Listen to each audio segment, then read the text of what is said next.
안녕하십니까. 정석투자 2019년 5월 3일 시작하도록 하겠습니다. 자, 먼저 등락 결과를 말씀드리도록 하겠습니다. 오늘은 코스피는 하락음봉 마감했고요. 코스닥은 상승 양봉 마감했습니다. 코스피는 장 초반부터 쭉 약한 흐름을 보이면서 하락했고요. 특별히 반등할 상황이 아니었다 그렇게 보고요. 제대로 된 반등도 없었다는 것이 포인트입니다. 결국은 2200선을 이탈을 했죠. 그래서 2200선을 이탈하고 마감했다. 그게 포인트라고 볼 수가 있겠고요. 그리고 이제 향후의 흐름에 있어서는 2200선이 회복하느냐 아니면 2150선을 이탈하느냐 그 정도는 보시면 될 것 같습니다.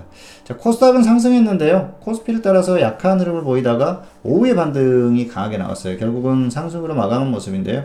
다만 큰 상승은 아닙니다. 그래서 아직까지는 좀 불안한 흐름이다 볼 수가 있겠고요.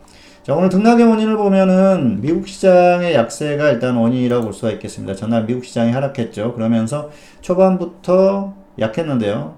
수급이 상당히 좋지 못했습니다. 외국인의 선물 매도, 코스피는 기관이 매도하면서 좋지 못했죠. 특히 외국인들의 선물 같은 경우에는 장중에 13,996계약까지 매도를 했어요.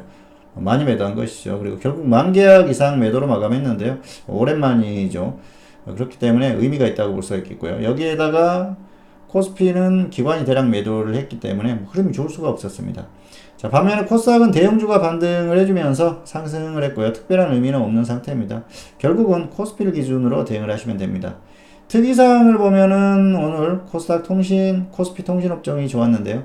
지수가 불안할 때 움직이는 뭐 그런 업종이라고 할 수가 있겠죠. 또 최근에 5G 관련한 테마도 있기 때문에 이슈도 있기 때문에 뭐 적당한 또 낙폭이 있어서 반등했다 그 정도로 보시면은 자, 될 것 같습니다.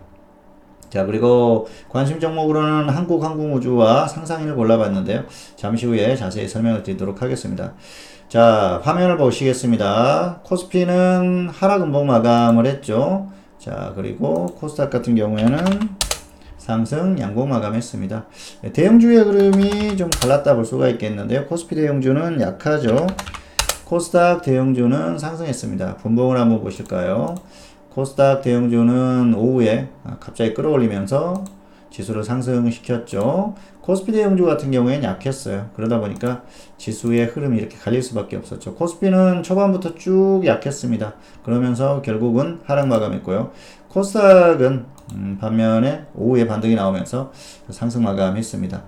자, 역시 등락의 원인을 보면은 어젯밤에 미국 시장이 약했어요. 미국 시장이 하락하면서 전날에 이어서 또 약한 모습을 보이면서 이게 어떤 시장에 영향을 준 그런 흐름이고요. S&P 500은 반등을 했습니다만은 다우존스가 상당히 약한 그런 모습을 보였었죠. 그래서 이게 어제 그 야간 선물을 보면 야간 선물이 약했었습니다. 이런 모습을 보면은 자, 이런 것들을 생각을 할 수가 있겠죠. 자, 코스피 차트를 다시 한번 보실까요? 전날에 반등이 좀 강하게 나왔었는데요.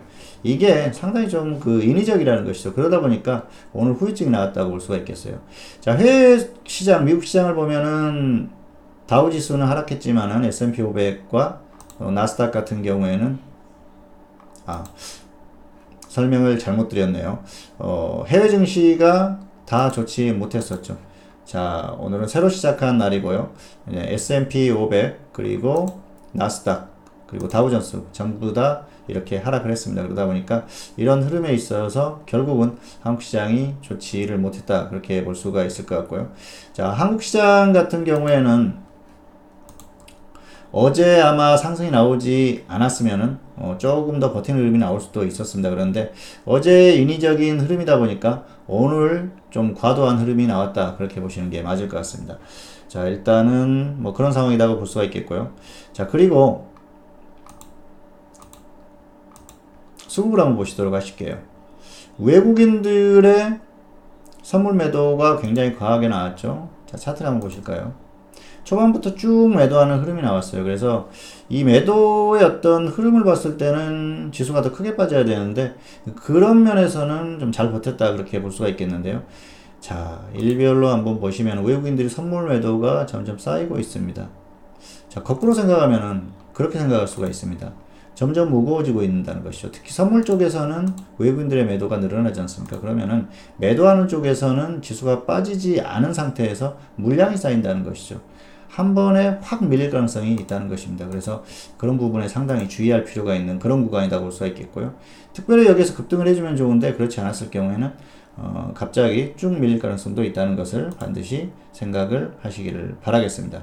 자, 그리고 수급이 외국인들은 선물, 그리고 또 코스피 같은 경우에는 기관이 대량 매도를 했죠. 외국인이 조금 매수를 하고 기관이 대량 매도를 하다 보니까 힘을 쓰지 못하는 그런 흐름이에요. 어쨌든 이런 흐름에 영향을 받았다고 볼 수가 있겠고요.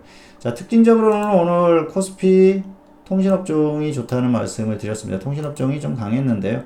지수가 좋지 못할 때 통신업종이 강한 흐름을 보이죠. 그런데 그동안에 좀 낙폭이 컸어요. 그러다 보니까 반등이 좀 나오는 그 정도 수준입니다. 큰 의미는 없다 그렇게 볼 수가 있겠고요.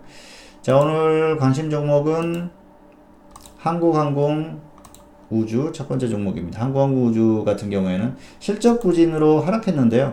자, 10월에 지수가 급락하고 나서 반등이 별로 없었어요. 사실 뭐 지수가 반등했기 때문에 좀 반등이 좀 나와줘야 되는데 그러지는 못했던 그런 상황이고요. 뭐 어느 정도 반등은 나왔습니다만 약하죠.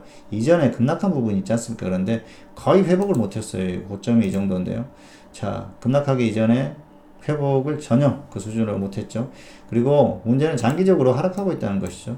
여전히 고평가되어 있어요. 특별히 상승할 만한 호재가 있는 상태가 아니기 때문에 추세적으로 다시 좀 더 빠지지 않을까. 지수가 좋지 않았을 때는 특히 더 좋지 않을 가능성이 상당히 높습니다. 그래서 현재로서는 뭔가 특별히 기대할 만한 그런 상황이 아니다. 그래서 보유자 같은 경우에는 일단 홀딩 후에 매도하십시오. 여기서 더 빠지면 매도하거나 반등이 나왔을 때 매도를 하시기 바라고요. 미보유자 같은 경우에는 관망을 하시는 게 좋을 것 같습니다. 자, 두 번째 종목은 상상인인데요. 상상인은 오늘 특별한 이유 없이 반등이 나왔어요. 단기적으로 좀 반등이 나오는 흐름입니다. 낙폭이 컸죠. 고점에서부터 계속해서 조정을 받는 흐름입니다. 그런데 낙폭이 크면 한 번씩 반등이 나와요. 뭐 이 정도 반등은 충분히 가능하다는 것이죠. 그리고 자, 지금도 지수가 어느 정도 버티니까 반등이 나오죠. 이 코스닥의 뭐 시가총액 상위권에 있는 그런 종목 중에 하나지 않습니까?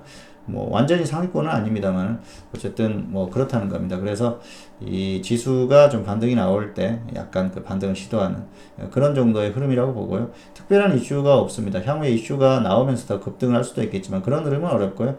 단기적으로는 흐름이 괜찮기 때문에 조금 더 반등은 나올 것 같습니다. 그런데 크게 반등하기보다는 약간 조금 더 반등 나올 수 있는 그 정도 수준으로 보시면 될 것 같고요. 추세적으로 가기에는 어렵습니다. 결국은 역시 개별적으로 갈 만한 그런 모멘텀이 없고요. 지수도 특별히 갈 만한 그런 상황은 아니기 때문에 뭔가 이슈, 특히 그 자회사들 상상인 저축은행이라든지 뭐 이런 쪽에서 어떤 그런 흐름들이 나온다 하면은 그때는 또 동반해서 움직일 수도 있겠지만 그런 이슈, 특별한 이슈가 아니라고 하면 역시 종목 자체적으로는 크게 움직일 만한 그런 이슈가 없기 때문에 단기적으로 조금 더 반등하는 그 정도만 생각하시면 될 것 같습니다. 보유자는 홀딩 후에 조금 더 반등을 하거나 다시 조정받으면 그때 매도하시고요. 미보유자 같은 경우에는 역시 단기적으로는 뭐 접근해 볼 수도 있겠습니다만 안정적으로 매매하기는 조금 어려운 그런 그 흐름이기 때문에 역시 미보유자들은 무턱대고 접근을 하는 것은 아니다. 그리고 조정을 받았을 때 단기로 짧게 대응하는 뭐 그 정도만 가능하겠다. 이 정도로 설명을 마치도록 하겠습니다.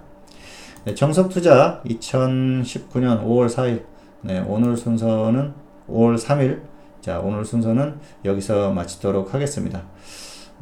지금 시간이 네, 그 5월 4일이 됐네요. 시간이 조금 늦었는데요.